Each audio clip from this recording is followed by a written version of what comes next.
Makikiisa na rin ang ilang retiradong general sa ikinakasang malawakang protesta kontra korupsyon sa November 30. Gusto na raw nila ng pagbabago. Nasa frontline ng balitang yan, si Marian Enriquez. Uhaw na raw sa pagbabago ang ilang retiradong general, kaya makikilahok sila sa malawakang protesta kontra korupsyon sa Nobyembre 30 sabay sa paggunita ng Bonifacio Day. Yan ang sabi ni House Senior Deputy Minority Leader Edgar Erice matapos umanong makipagpulong sa kanya ang ilang retiradong general. Ipinost pa ni Erice sa social media ang larawan ng kanilang meeting.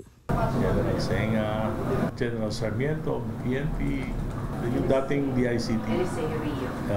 Eliseo Rio. Colonel Santiago ba yun?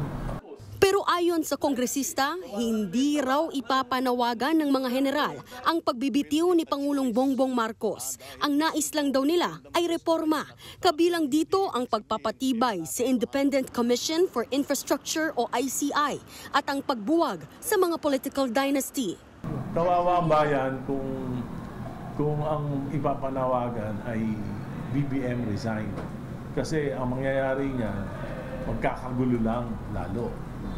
Pag na pumalit si Vice President Sara, kanya-kanyang ano na naman yan, paghihiganti. Di ba? Kwento pa ni Erice, kinausap na rin ng mga retired general si PBBM bago ang September 21 rally.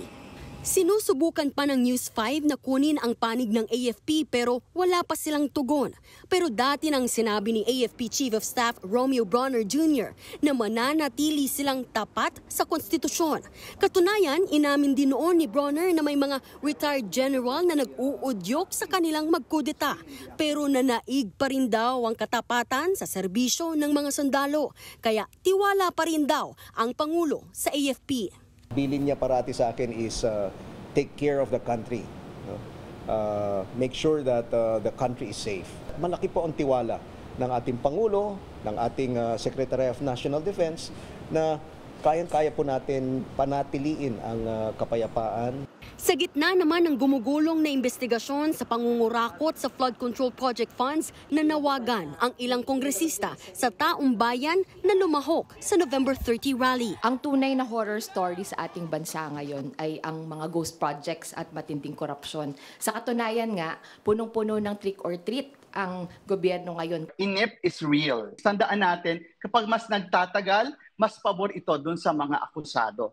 Nagbabalita mula sa Frontline, Marian Enriquez, News 5.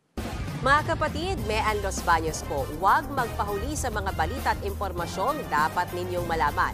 Para sa mas malawak na balitaan at diskusyon, mag-follow at mag-subscribe na sa social media pages ng News 5.